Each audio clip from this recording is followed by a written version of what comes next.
வணக்கம். தற்சமயம் நாங்கள் புதுக்கோட்டை மாவட்டம் கந்தரகோட்டை தாலுகாவிலிருந்து கந்தரகோட்டை 36 பஞ்சாயத்துக்கு உட்பட்டவர்கள் கந்தரகோட்டை முக்குளத்தூர் சங்கத்தினுடைய பொறுப்பாளரை நியமித்திருக்கிறோம். அதிலே கோமாபுரம் மருதவனாகிய என்னை கந்தரகோட்டை கல்லர் சமுதாயத்திலும் முக்குளத்தூர் சமுதாயத்திலும் முக்குளத்தூர் சங்க தலைவராக நியமித்திருக்கிறார்கள். தம்பி எஸ்.கே. பாலாஜி அவர்களை செயலாளராக அறிவித்திருக்கிறார்கள். மற்ற பொறுப்புகளை நம்முடைய இனத்தின் உணர்வாளர்களை தேர்ந்தெடுத்து பொறுப்பு கொடுத்திருக்கிறார்கள். அந்த பொறுப்பு போட்ட கையோடு நாங்கள் முதலிலே நான் அறிவித்த விஷயமே அந்த மேடையிலேயே எனக்கு யாகம் வந்தது. நமது தேவர் குலத்துக்கு பிரச்சனை என்றால் எங்கே இருந்தாலும் வந்து விடுவார் இசைக்கு, அவர் கசைக்கு பிழிந்து அந்த பிரச்சனை தீர்வு கண்டு விடுவார் என்ற உணர்வு எனக்கு வந்தது. அப்போ நான் அண்ணனை எதிர்த்து கொண்டு வந்து பார்க்கிற பொழுது அண்ணன் சொன்னது, நாம் தேவர் சமுதாயம் இனி கத்தி எடுக்க கூடாது, பூத்தி எடுக்க வேண்டும் என்று எங்களுக்கு சொன்னார். அந்த யாகம் தான் என்னை தலைவராக அறிவிக்கிற பொழுது வந்தது. இதை அண்ணனை நினைத்து நான் அங்கேயே ஒரு அறிவிப்பு விட்டேன். என்னை கந்தரகோட்டை முக்குளத்தூர் சங்க தலைவராக நியமித்திருக்கிறார்கள். நான் இந்த பொறுப்பை ஏற்றவுடன் வருகிற இந்த ஆண்டில் கந்தரகோட்டை 36 பஞ்சாயத்தில் உள்ள அரசியல் உயர்நிலைப் பள்ளியில் எந்த மாணவிகள் முதல் மதிப்பெண் எடுக்கிறார்களோ அத்தனை பள்ளிக்கூடத்திற்கும் தலா 5000 ரூபாய் அளிக்கிறேன் என்று சொன்னேன். மிகவும் சந்தோஷம் அடைந்தார் அனைவரும். காரணம், நாம் தெய்வத்திடம் போய்தான் எந்த ஒரு பிரச்சனைக்கு தீர்வு காண வேண்டியதில்லை. அனுபவம் உள்ள தெய்வத்திலே வந்து இந்த மாதிரி பிரச்சனைக்கு தீர்வு காணலாம். நாங்கள் அலைந்து தெரிந்து இந்த தூத்துக்குடி தெய்வத்தை வந்து பார்க்கிற பொழுது நீங்கள் தேவர் சமுதாயம் கத்தி எடுக்காதீர்கள், பூத்தி எடுங்கள் சொன்னதுனால்தான் இந்த அறிவிப்பை விட்டேன்.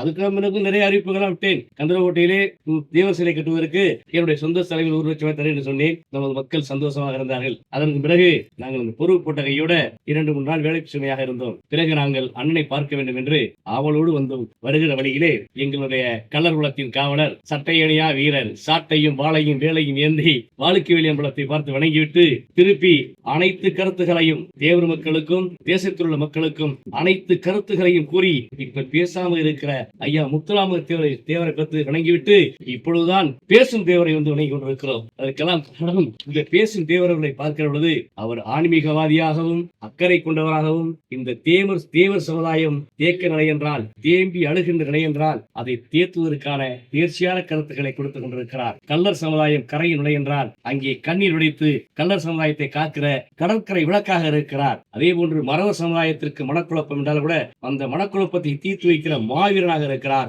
மாவீர் முருகனாக இருக்கிறார். ஆகவே இப்படிப்பட்ட ஒரு அற்புத குணம் படைத்த எங்களுடைய தேவர் நிலையத்தின் தலைவனை சந்தித்ததில் எங்கள் கந்தரகோட்டை முக்குளத்தூர் சங்கத்திற்கு மிகவும் மகிழ்ச்சியாக இருக்கிறது. நான் பொறுப்பு நவம்பர் 13ஆம் தேதி பொறுப்பு அறிவிக்கிறோம். 14ஆம் தேதி கந்தரகோட்டை பிரச்சனை ஆகிறது. அந்த பிரச்சனைக்கும் தூத்துக்குடியிலிருந்து அண்ணன் குரல் கொடுக்கிறார். கந்தரகோட்டையில் கலவரம் ஏற்பட்டது, தூத்துக்குடியிலிருந்து துடைத்தெறிந்து விட்டு வகையிலே இந்த காவலர்கள் எங்களுக்கு ஒத்துழைப்பு கொடுத்தார்கள். அதனுடைய நாங்கள் அந்த வழக்கிலிருந்து தப்பித்தோம். இதை போன்று அண்ணனை போன்று அண்ணன் இசைக்கராஜா தலைவர் போன்று எல்லா இசைக்கராஜாவும் நிறைய தமிழகத்தில் உருவாக வேண்டும், தேவர் குலத்தை காக்க வேண்டும். அப்பொழுதுதான் இந்த தேவர் குலத்தில் பிறக்கிற பெண் குழந்தைகளை காக்க வேண்டும். தேவர் சமுதாயத்தில் உள்ள மக்களும் மனம் குமராமல் மனம் கலங்காமல் வாழ முடியும் என்று அண்ணனை நாங்கள் கந்தரகோட்டை முக்குளத்தூர் சங்கத்தின் சார்பாக கடவுளாக நினைத்து வணங்கி விடைபெறும். நன்றி, வணக்கம். நான் உயிரினும் மேலாக நேசிக்கும் எனது முக்குளத்தூர் மக்களுக்காக இந்த பதிவு. இன்றைக்கு நான் மிகவும் மகிழ்ச்சியோடு சந்தோஷமா இருக்கிறேன். ஏனென்றால் நான் அனைத்து விட முக்குளத்தூர் கிராமங்கள்ல தமிழ்நாட்டில் இருக்க ஒட்டுமொத்த தேவமர் ஊர்லயும் தங்களுக்கென்று சங்கம் ஆரம்பிங்க, உங்க ஊரை கட்டமைச்சுக்கோங்க, அந்த சங்கத்துக்குன்னு நீங்க வரி போட்டு பணம் ரெடி பண்ணி உங்க ஊர்கள் இருந்து வழக்கறிஞரை உருவாக்கி கொள்ளுங்க, உங்களை நீங்க பாதுகாத்துங்க. இனி வரும் தலைமுறை பாதுகாப்போட இருக்கணும்னா நீங்க எல்லாம் ஒற்றுமையோடு இருக்கணும், உணர்வா இருக்கணும் அப்படிங்கறத நான் நிறைய மேடைகள்ல தொடர்ந்து பதிவு செஞ்சுட்டே வரேன். ஏன்னா அதுதான் ஜெயிக்குங்கிறது எனக்கு தெரியும். ஆளுக்கு அவங்க ஊர்ல ஒரு சங்கத்தை உருவாக்கி, ஏன்னா அதுல இன உணர்வாளர்களை தலைவராக்கி அதன் மூலியமா நம்ம மக்களை காப்பாற்றணும் அப்படிங்கறத ஒரு எண்ணத்தை விதைச்சிட்டே இருந்தேன். அது இன்னைக்கு கந்தரகோட்டையில நடந்திருக்கு. அதுவும் மிகவும் உணர்வான அந்த மருது அவர்களுக்கு இந்த பொறுப்பை அந்த மக்கள் எல்லாரும் சேர்ந்து இளைஞர்கள் கொடுத்திருக்காங்க.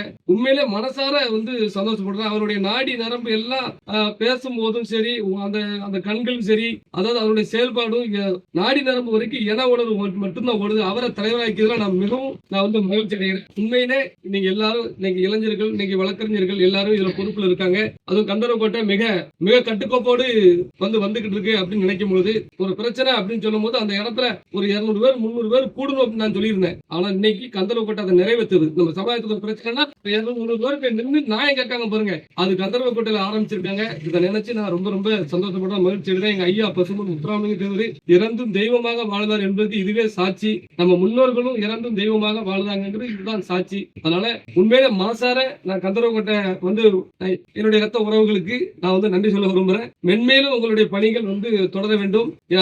இனி நடக்கக்கூடிய அத்தனையுமே வெற்றி தான் அப்படிங்கறத இந்த நேரத்துல நான் வந்து பதிவு செஞ்சு கொடுத்தேன். கந்தர்வக்கோட்டையில தமிழ்நாட்டுல முக்குளத்தூர் எந்த பூமியில எந்த இடத்துல இருந்தாலும் நாங்கள் நம்ம எல்லாரும் ஒரே ரத்த சொந்த பந்தம் தான். அதுல மாட்டுக்கிட்டே ஒரே ஜீவன் தான், அதுல மாட்டுக்கிறதே கிடையாது. உங்களுக்கு எந்த நேரம்னாலும் சரி நாங்க படை திரண்டு நாங்க வருவோம். உங்களுக்கு ஒரு ஆபத்து அப்படிங்கிற இந்த நேரத்தில் நான் பதிவு செஞ்சுக்கிறேன். நன்றி.